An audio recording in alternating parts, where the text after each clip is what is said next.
cima. Isso aí, hoje a gente falando aqui sobre os alimentos funcionais. E você, já conhecia alimentos funcionais? Já tem se ambientado? A sua mesa é uma daquelas mesas onde os alimentos funcionais têm ocupado mais espaço a cada dia? A minha é, viu? Eu tenho descoberto, aprendido um monte de coisa aqui no Cabeça para Cima, tenho procurado mudar hábitos alimentares e isso faz toda a diferença realmente, né? E aí ficam aquelas questões, como escolher os alimentos funcionais? A gente escolhe um e vai naquele. Como chegar a um cardápio adequado?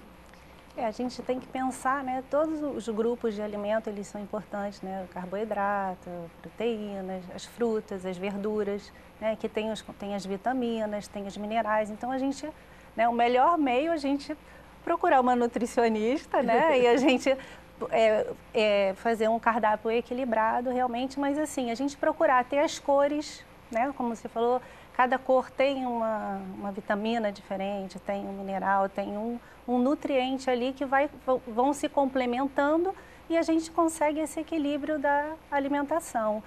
Colocando na alimentação os grãos, né, os cereais, né, colocando fibra. A gente sabe que a fibra é muito importante. Né? A fibra ela ajuda no controle de peso, na saciedade. Então, por exemplo, colocar aveia, né, muito importante, a aveia tem, né, a beta-glucana, então ela ajuda na saciedade, no controle de colesterol, de diabetes, né, a linhaça, que tem o ômega 3, que é anti-inflamatório. Então, assim, a gente procurar equilibrar isso nas refeições, ver o que é mais adequado para aquela alimentação. Tentar substituir o arroz branco pelo arroz integral, o pão branco pelo pão integral, né, e a gente vai acrescentando, né, e colocando as frutas também pelas vitaminas que são antioxidantes e, como a gente tem falado aí, né, desse envelhecimento saudável, os antioxidantes, eles ajudam a combater o radical livre, que é uma das principais causas, né, doutor Álvaro, do envelhecimento precoce, né, que a gente quer envelhecer com saúde, né, envelhecer todos nós vamos, mas com a saúde, que é o que a gente tem falado aqui. Sem dúvida. E essa questão, né, dos alimentos, a quantidade também é importante, né? Porque não dá adianta a gente cacifar num. Eu outro dia estava lendo, porque eu adoro castanha do Brasil, castanha do Pará, que agora mudou de nome, castanha do Brasil. Castanha do Brasil. Né? E aquela coisa, você começa a comer castanha, dá vontade de comer não sei quantas, né? E a gente estava descobrindo que tem que comer 3 por dia, porque... 2, 3. 2, 3, por aí. Essa espécie do... porque também se você começar a comer não sei quantas por dia, aquilo que era bom, o benefício que ela traria, deixa de ser benefício, e aí você começa a ter vamos dar né? um exemplo importante em relação ao que você falou. Por exemplo, tem a água ali. Se eu beber excessivamente água, eu vou morrer, até porque eu bebi muita água. Mas por que eu não bebo tanta água e por que eu tenho sede e bebo a água e fico satisfeito? Porque não misturaram nada na água que alterasse essa minha funcionalidade. Agora, você deu o exemplo da castanha do Pará, castanha do Brasil, que você pode comer exageradamente. Mas um alimento funcional, dificilmente você vai comer exageradamente. Porque o teu organismo vai regular com o alimento funcional. Por exemplo, o abacate é um alimento funcional espetacular.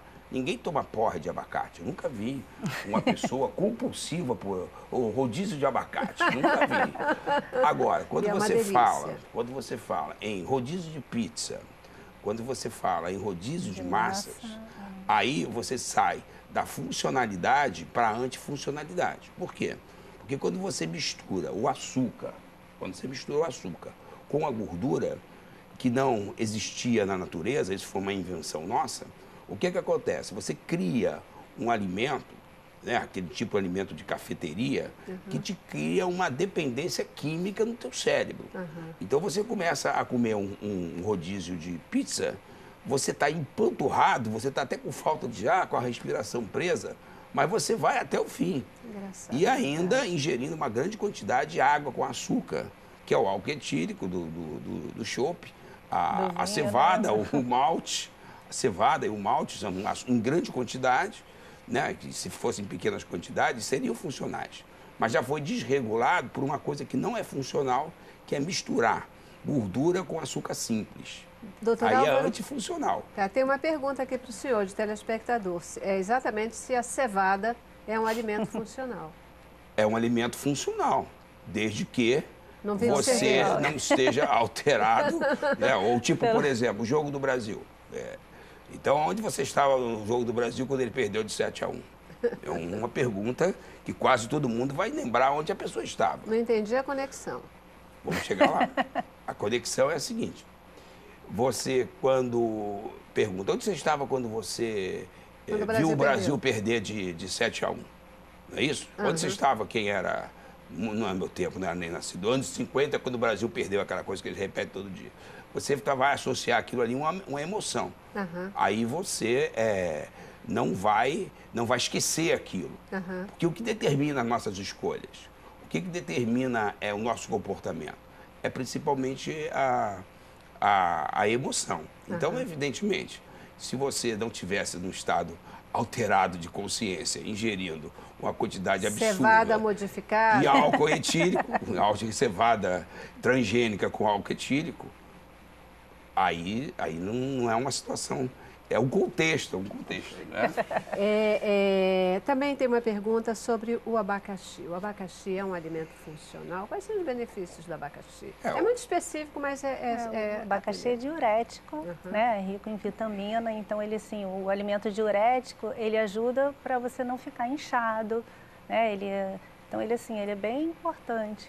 Tem a bromalina no abacaxi, que é uma enzima digestiva anti-inflamatória, sistêmica. Aí é um alimento funcional que age com propriedades de remédio. Anti-inflamatória. Como que a gente pode combinar o uso de alimentos funcionais com atividades físicas? É perfeito, né? A gente se alimentando bem antes, né? A gente, para fazer exercício físico, a gente tem que ter energia, né? Então, a gente tem que acrescentar alguma coisa a mais do que a gente come para poder fazer o exercício físico, né? Para você não perder massa muscular. Então, quer dizer, aí você associa antes desse exercício físico por exemplo, um pão integral, né? Um iogurte, que tem os probióticos, e aí você faz o exercício e você vai ter um benefício melhor. E não colocar por exemplo, um pão branco, que aí você vai ter um aumento da glicose ali, né? Rapidamente, que pode até prejudicar. Né? Então, assim, com uma alimentação adequada, eu volto a insistir, né? Para aquele momento. Reportando aquela pergunta no início, que era se eles podiam ser industrializados, hoje você percebe nas academias e você percebe os atletas de alta performance. E eles têm um desempenho físico e de recuperação absurdo pela utilização de quê? De alimentos funcionais. Então, os alimentos funcionais, eles podem ser industrializados e devem também ser industrializados com o tempo e já são industrializados com o tempo. O problema é a informação. É a qualidade da informação. É ter um especialista te assessorando. Quando a gente fala de alimentação funcional, a gente está falando de uma dieta específica? Não, a gente está falando de uma orientação. Com os alimentos, né? Que os alimentos são os normais que a gente vai adequar para aquele caso, né? Sempre está vendo isso. E aí a decorrência é o impacto na saúde, no bem-estar, às vezes numa perda de peso, etc. Numa baixa de colesterol, né? Numa redução de medicamento, a gente vê muito isso. Às vezes a pessoa chega com colesterol alto, às vezes já está até com uma medicação e a gente consegue, com uma alimentação adequada, reverter isso aí, diminuir a dose, pelo menos, do medicamento. Né? Uma das desculpas que a gente acaba usando sempre, muitas vezes para fugir, né, de uma opção mais saudável, é dizer que é caro, que não dá para fazer, não dá para comprar. Os alimentos funcionais, por exemplo, eles são mais complicados de se adquirir, é uma mudança alimentar que é acessível a qualquer pessoa ou ela vai depender aí da gente ter recursos para bancar? Não, a gente tem sempre, né, a gente vê os alimentos, né, sempre tem os alimentos que estão na safra, né, que é a fruta da safra, o legume da safra, que é mais barato e tem normalmente os nutrientes mais adequados ali do que aquele que está fora de safra. Então a gente sempre consegue conciliar essa desculpa do preço, né, que não pode. É lógico que tem uns que realmente são mais caros, mas, por exemplo, a aveia, ela é barata. Então, quer dizer, eu acredito que é uma desculpa, sim. As pessoas, às vezes, fazem um pouco de confusão, né, do alimento funcional com o alimento orgânico. O orgânico, ele realmente é mais caro, mas não quer dizer que o alimento orgânico seja... O funcional seja só orgânico, são duas coisas diferentes, né? O orgânico é o alimento que ele não tem pesticida, não tem agrotóxico, não tem hormônio, né? No caso da carne, não tem antibiótico. Então, quer dizer, aí ele acaba ficando mais caro porque é uma produção menor e a oferta é grande, né? Isso depende daquilo que a gente está falando sobre o futebol, né? O que está associado, qual é a emoção que está associado quando você diz assim, mas isso é muito bom, mas é muito caro. Aí você tem que desmembrar isso. Qual é a emoção que está ali? É caro comparado com o quê? Quando você diz é caro, o que está por trás quando você diz que é muito caro? Né? Cômodo, eu não estou a fim de mudar, não estou a fim de fazer nenhuma mudança na minha vida. É caro. É só uma questão de informação. Falando em mudança, como é que fica essa questão de como é que a gente pode mudar o comportamento, mudar a cabeça, partir para deixar os alimentos que são saborosíssimos, mas são prejudiciais para fazer uma opção por uma alimentação saudável, pelos alimentos funcionais. Qual é o milagre aí, doutora Álvaro? Qual é a dica? Qual é a dica? Qual a dica é a gente perceber o que está por trás dessa mudança. Por exemplo, se você diz assim, poxa, mas ficar com os amigos num churrasco ou ficar com os amigos no rodízio de pizza, no rodízio de fruta do mar, é uma coisa muito, muito boa, me dá prazer, eu não vou abrir mão disso. Mas quantas coisas podem te dar prazer numa mesma intensidade sem ser comer compulsivamente? Aí você faz uma simples pergunta.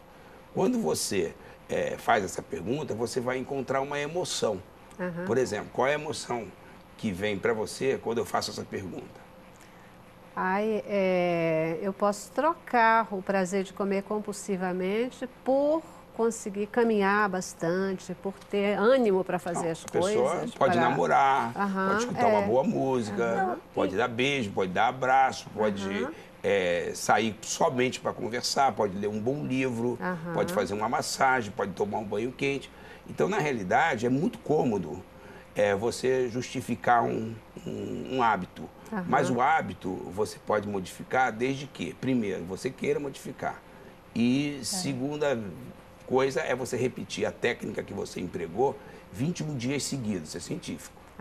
Para você criar um novo hábito, uma nova trilha no seu cérebro, você tem que fazer a mudança que você fez 21 dias seguidos. Exemplo, a pessoa diz assim, eu não tenho tempo de fazer atividade física. É um absurdo. Agora substitui, eu não tenho tempo para fazer a atividade física, substitui assim. Eu ainda não dei prioridade para a minha saúde. Eu ainda não dei prioridade para a minha sexualidade, porque ajuda na sexualidade. Ou eu ainda não dei prioridade para o meu bem-estar físico, mental, emocional, espiritual. Substitui. Aí é lógico que o tempo aparece. Agora, também não adianta você fazer isso uma vez. Você tem que fazer 21 dias seguidos, isso é científico. Para você mudar um hábito, você tem que fazer uma nova decisão e 21 dias você repetir. Beleza. Mas só a pessoa, a família não mancha. Não, perfeito. Aí convence a família a fazer os testes de 21 dias também. Muitas vezes, se você conseguir mudar uma pessoa, que é o núcleo familiar... Sim. Mas não dá garantia, só dá garantia, a técnica só garante. Principalmente se é uma mãe ali, naquele caso que você falou específico, que prepara, ela começa ali, planta a semente, né? A mudar, nada muda se você não mudar, né? E começa por nós. Vamos lá, já vou para o nosso último intervalo, tá bom? Nossa última paradinha, a gente volta já já para as nossas considerações finais. Vamos lá. cabeça pra cima.